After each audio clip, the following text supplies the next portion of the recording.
नमस्कार, मैं मुकुंद प्रकाश। मेरे साथ आज बातचीत के लिए बिहार विधान परिषद सदस्य फारूक शेख जी हैं, जिनसे शिवहर से जुड़े हुए विभिन्न विकासात्मक पहलू पर बातचीत करेंगे। सर, आपका बहुत बहुत स्वागत है। आपका भी बहुत बहुत शुक्रिया। आप पिछले कई वर्षों से लगातार क्षेत्र में भ्रमण कर रहे हैं और राजनीति में सक्रिय हैं सर। तो हम जानना चाहेंगे कि शिवहर, चूँकि आज़ादी के 7 दशक बीत चुके हैं, साथ साथ शिवहर के जिला बने 26 वर्ष से अधिक हो चुके हैं, तो शिवहर के पिछड़ेपन का आपके नज़र में क्या कारण है? जो इससे पहले जितने भी जो आज वर्तमान में जो एमपी है 15 साल से देख लीजिए, उनका पूरा होने वाला है। उनका काम देख लीजिए, वर्क क्या है, कुछ शिवहर में है? शिवहर लोकसभा के अंदर पे कहीं पे दिख रहा आपको काम उनका? वो लोग तो करेंगे नहीं, क्योंकि बाहर से आके चुनाव लड़के चले जाते हैं। जो पहले भी विधायक थे यहाँ 10 साल, वो लोग भी कुछ काम किए नहीं। हम लोग तो लोकल हैं। जितना एक बेटा को अपने माँ से मोहब्बत होती है, उतना ही इस ज़मीन से हमें भी उतनी ही मोहब्बत है और उतनी ही प्यार है, क्योंकि धरती माँ होती है।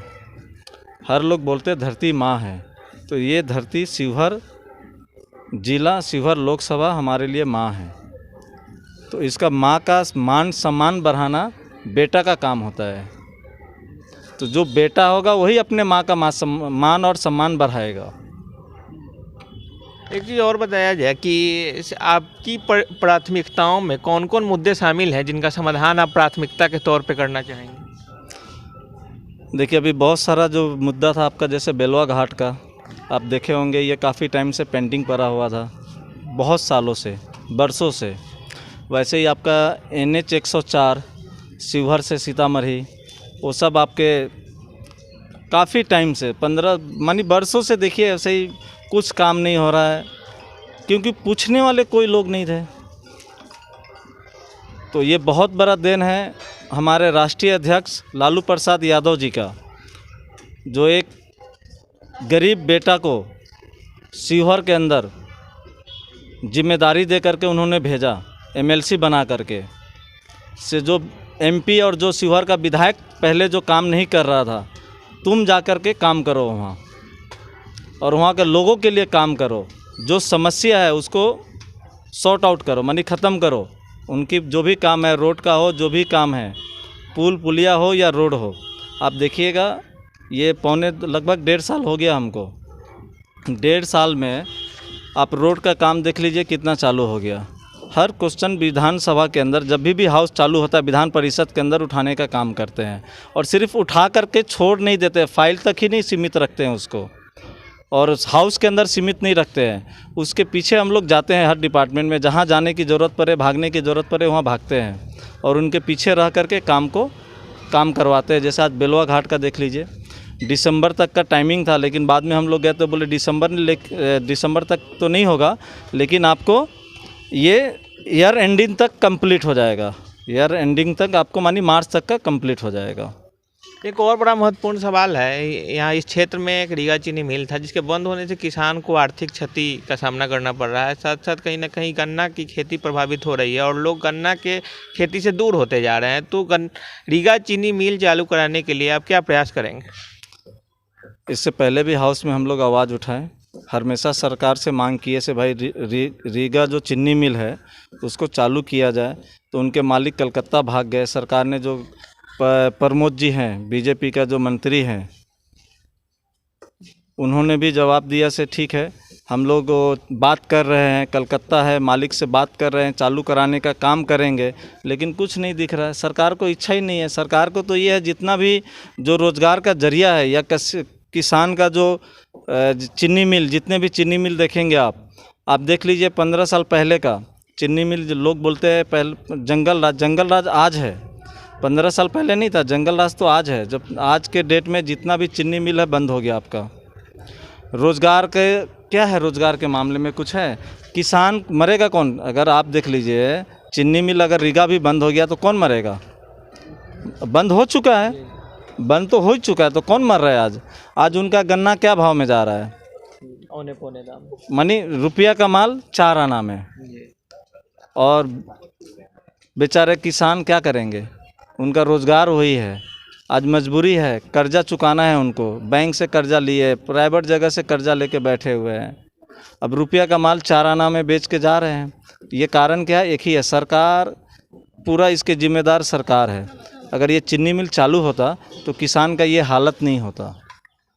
लोगों की भावना है कि बिहार का एकमात्र ऐसा जिला है जिसको रेल लाइन स्पर्श नहीं करता है किसी भी क्षेत्र को, तो लोगों का भावना है कि कहीं ना कहीं शिवहर को रेल लाइन से जोड़ा जाए। तो इस दिशा में अब तक रेल लाइन से न जोड़े जाने का जिम्मेदार कौन है और इस दिशा में आपका आगामी प्रयास क्या हो?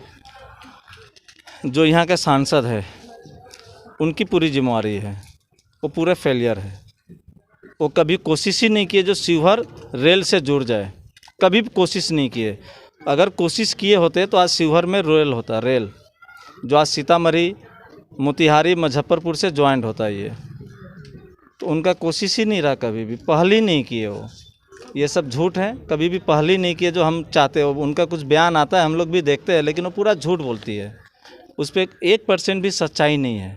अगर उनको इच्छा होता रेल लाने का तो कब का रेल आ गया होता। सरकार उनकी है, केंद्र की सरकार उनकी है, स्टेट में सरकार उनकी है। वो चाहते ही नहीं है। वो चाहते हैं जैसे लोग हो जो हमको सिर्फ वोट मिले। जितने लोग यहाँ के कमज़ोर रहेंगे लोकसभा का, जितने गरीब रहेंगे, बेरोज़गार रहेंगे, वो लोग हमको वोट करेंगे। ये एनडीए की पॉलिसी है। एक और बड़ा महत्वपूर्ण चीज़ है, कुछ दिन पहले देखा गया था कि आपने विधान परिषद में एक सवाल उठाया था कि शिवहर के शहरी क्षेत्र में जो जल जमाव होता है, जिसमें मंत्री जी का शायद जवाब जो आया था जिससे लोग भी संतुष्ट नहीं है, वो कहीं ना कहीं गलत जवाब था। तो आज भी स्थिति वही है और आज भी शहर के लोग, विशेषकर कुछ रास्ते हैं जो सालों भर जल जमाव से लोग परेशान रहते हैं। इस दिशा में आपका आगामी प्रयास क्या होगा? जल जमाव के ऊपर में एक शिवहर में जो जल जमाव है उसके लिए हमने क्वेश्चन डाला था। मंत्री का जवाब आया यहाँ से जो वहाँ पे कोई जल जमाव नहीं होता है। तो मैंने उनको प्रूफ भी दिखाया। से ये सामने है, ये 15 दिन पहले का और ये सिर्फ 2 दिन पहले का है। तो फिर सभापति महोदय बोले से ठीक है, इसके ऊपर एक जांच कमेटी बैठनी चाहिए। तो उन्होंने आश्वासन दिया था से जांच कमेटी बैठेगी और इसके ऊपर जांच होगी। से प्रशासन की अगर गलती है, गलत रिपोर्ट भेजे हैं तो उनके ऊपर कार्रवाई होगी। एक चीज़ और बताइएगा, स्वस्थ लोकतंत्र में विपक्ष की एक अपनी भूमिका होती है और जहाँ तक शिवहर के परिप्रेक्ष्य में देखा जाता है कि 2 राजनीतिक दलों में किसी स्थानीय मुद्दे को लेकर टकराव होता नहीं दिखता है। साथ साथ कार्यपालिका और विधायिका में भी टकराव नहीं होता स्थानीय स्तर पे। तो इस पे आपकी क्या प्रतिक्रिया है? टकराव किस बात की?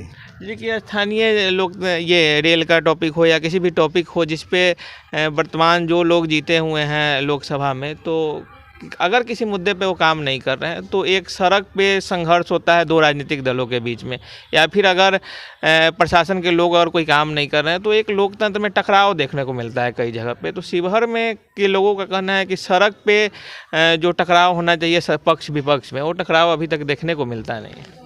अब सांसद जी यहाँ रहते हैं क्या, आपको मालूम है? किनसे टकराव करेंगे आप? अगर वो हो जब तो उनसे सवाल जवाब करे पब्लिक, या हम कोई भी कब सवाल जवाब करेंगे? अगर हम हैं यहाँ तो आप हमसे इंटरव्यू ले रहे हैं। जब अगर हम यहाँ रहेंगे नहीं तो इंटरव्यू आप किससे लेंगे? जब सांसद ही यहाँ नहीं रहेगी शिवहर की तो आपकी कौन पब्लिक जाएंगे उनसे सवाल जवाब करने के लिए? तो एक ही चीज़ है, 24 आने वाले 24 में उखाड़ के फेंक दीजिए। एक और बड़ा महत्वपूर्ण चीज़ है कि शिवहर में मरीजों को जनरली, अगर मरीज कोई गंभीर रूप से घायल होते हैं या गंभीर रूप से बीमार पड़ते हैं तो उनको मुजफ्फरपुर जनरली रेफ़र कर दिया जाता है। इसका बड़ा कारण है कि शिवहर में ब्लड बैंक ना है।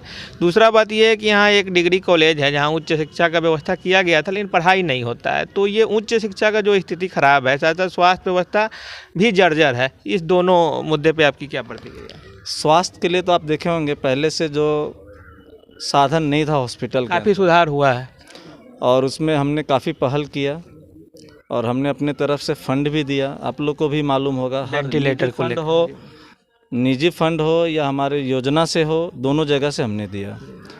वेंटिलेटर नहीं चालू था, आईसीयू सेंटर नहीं था, बेड वगैरह नहीं था, आपको भी मालूम है, वो सब चालू हुआ। यहाँ तक जो यहाँ डिलीवरी नहीं हो पाता था, इस सबको रेफ़र कर देते थे मुजफ्फरपुर या सीतामढ़ी का रोड इतना ख़राब, जो अगर टाइम हो गया डिलीवरी का और लेडीज़ जा रही है महिला, तो ऐसा होता था या तो गाड़ी के अंदर ही दम तोड़ देते थे या तो गाड़ी के अंदर डिलीवरी हो जाता था, क्योंकि रास्ता सही नहीं और यहाँ साधन नहीं था हॉस्पिटल में। तो ये सब हम लोग बैठ के बात किए, सिविल सर्जन से फ़ोन पे भी बात हमने किया उनसे, तो बोले ये सब साधन चाहिए हमको, हमने उपलब्ध किया उनको। जो भी राशि दी है उससे आज के डेट में आप देखिएगा हॉस्पिटल के अंदर आज उनको किसी को मुजफ्फरपुर न सीतामढ़ी जाने की ज़रूरत है। ब्लड बैंक की जो बात कर रहे थे उसके लिए भी हमने बात की है उनसे, उस पर भी पहल चालू है, वो भी तुरंत हो जाएगा। हाँ, एक चीज़ और है, चूँकि आप भी डुमरी कटसरी से आते हैं, तो डुमरी कटसरी सहित शिवहर के जितने भी ग्रामीण सड़कें हैं अधिकतर जर्जर अवस्था में है, तो इस जर्जर सड़क से शिवहर के लोगों को मुक्ति कब मिलेगी? मिलेगी बहुत जल्दी। अब सरकार में तो हम लोग है नहीं, हम लोग एक पहल कर सकते हैं और पहल कर रहे हैं। अगर सत्ता में आ जाएंगे तो ये चीज़ बिल्कुल ख़त्म हो जाएगा और पहल लड़ के लेना है। अगर सत्ता में नहीं भी है तो चुपचाप बैठना नहीं है, करा के लेना। कर हो रहा है काम, करेंगे और भी हम लोग इसके ऊपर सरकार से लड़ झगड़ के जो हमारा रोड शिवहर ज़िला का जिस गली का भी जहाँ भी सड़क ख़राब है वो करवा के लेंगे। करप्शन फ्री शिवहर हो, इस दिशा में आपकी आगामी कोशिश क्या होगी? तो उसके लिए सबसे पहले जितना नेता है उनको मुक्त होना चाहिए, जो जनता उनको भी मुक्त होना चाहिए। वो भी वोट के टाइम में वो सब न देखे न सोचे। ये जनता के भी ऊपर एक बड़ी जिम्मेवारी है, जो वोट के टाइम में वो सब चीज़ों से बचे। एक बड़ा महत्वपूर्ण मुद्दा है, आज हम इंटरव्यू लेने आ रहे हैं तो बहुत लोग बता भी रहे थे कि अगर आप जाइएगा तो ये बात कीजिएगा कि शिवहर में बस स्टैंड नहीं है, जिसके कारण गाड़ी जहाँ तहाँ खड़ा किया जाता है। साथ साथ किसी भी सार्वजनिक स्थल पर शौचालय का व्यवस्था नहीं है। तो ये दो समस्या शहर के लोगों के लिए विशेषकर है, तो लोगों का कहना है कि इन पे सर से बात कीजिएगा। तो इसमें आपकी क्या प्रतिक्रिया है? बस स्टैंड की बात कर रहे हैं तो एक बस स्टैंड के तो है फ़िलहाल एक, और जहाँ तक शौचालय की बात कर रहे हैं, हाँ वो नहीं है। उसके लिए हम दिखवाते हैं क्या हो सकता है, अपने से हम लोग कोशिश करके। बस स्टैंड है सर, वो निजी बस स्टैंड है, सरकारी बस स्टैंड नहीं है। और चूँकि निजी जिनका भी बस स्टैंड है वो धीरे धीरे अपना वहाँ पे अपना घर वगैरह बना रहे हैं, तो अभी वर्तमान में अभाव है। और जहाँ तक आरटीआई से हम लिए हैं इससे संबंध में जानकारी, तो बताया गया कि भूमि है लेकिन फंड का अभाव।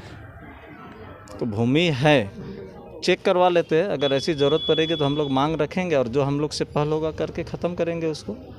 चाहिए बस स्टैंड तो शिवहर ज़िला है और उसके अंदर बस स्टैंड नहीं है तो बहुत बड़ी कमी है। हाँ, एक आखिरी सवाल ये है, चूँकि आपसे ये सवाल इसलिए भी पूछना लाजमी है चूँकि आप इन क्षेत्रों से जुड़े हुए हैं।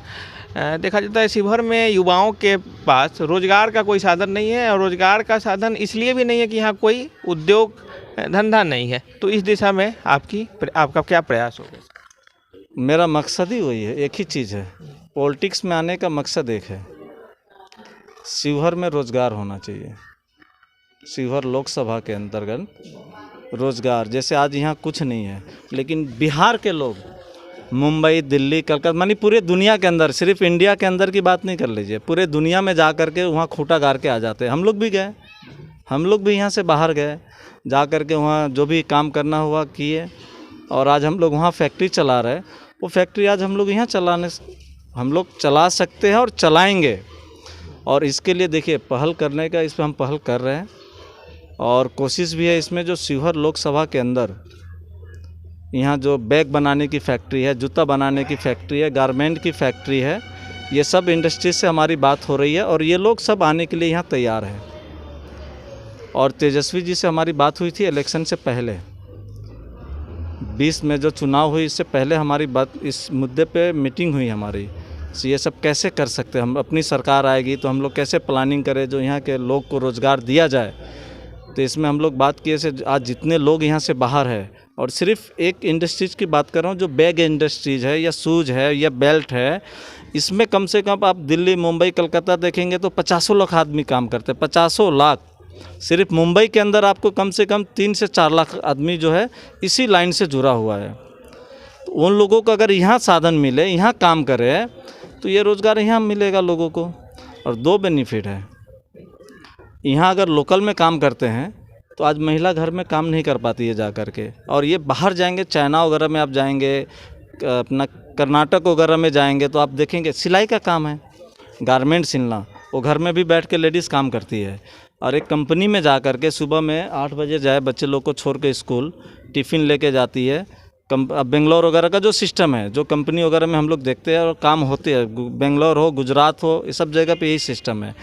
यहाँ पे क्या है, सिर्फ एक उनका घर का जेंट्स जो है वही बाहर जाता है, या बेटा हो या शौहर हो उसका, वो बाहर जाके कमा के लाता है। और बाहर में क्या है, उनका शौहर भी जाता है और उस घर की महिला जो है वो भी जाती है काम करने के लिए। तो एक ही घर में डबल इनकम हो जाता है, पास होने के, नज़दीक होने की वजह से। अगर ये चीज़ शिवहर में आ जाए, या शिवहर लोकसभा के अंदर या बिहार के अंदर आ जाए, तो उसमें क्या होगा से आज शिवहर में फैक्ट्री है तो शिवहर के लोग जाएंगे बस पकड़ के या गाड़ी साइकिल से जाए, जैसे भी जा करके 10 मिनट आधा घंटे का रास्ता होगा, काम करेगी, सुबह में गई फिर शाम को 5 बजे वापस आ गई। अब वो शौहर भी जा रहा है, बीबी भी जा रही है उसकी, तो डबल इनकम हो गया। तो जब इनकम बढ़ेगा घर के अंदर में तो घर में खुशहाली आएगी, वो अपने बच्चे को भी अच्छे से शिक्षा देंगे, पढ़े लिखे सब बनेंगे, उनके घर के बच्चे लोग भी, घर भी खुशहाल हो जाएगा। जो 2 रोटी खा रहे हैं उस 2 रोटी के साथ में उनको 4 रोटी मिलेगा, क्योंकि उनका इनकम जो है वो बढ़ जाएगा उनके घर में। पहले कमाने वाले 1 थे, अब कमाने वाले 2 हो जाएंगे। तो ये हमारी खास करके इसके ऊपर पहल है और मकसद भी मेरा यही है, शिवहर के अंदर रोजगार। ये हमारे साथ बातचीत के लिए थे बिहार विधान परिषद के सदस्य फारूक शेख जी, जिन्होंने बताया कि शिवहर के लोगों को रोजगार उपलब्ध कराने के लिए ये लगातार कार्य करेंगे। साथ साथ इन्होंने बताया कि ये लगातार विकासात्मक कार्य जिले के लिए कर रहे हैं और आगे जो काम अब तक विकास से दूर है उन कामों को भी ये पूरा करेंगे। साथ साथ इन्होंने बताया कि जनहित से जुड़े हुए मुद्दों को ये विधान परिषद में उठाने का कार्य करेंगे। धन्यवाद।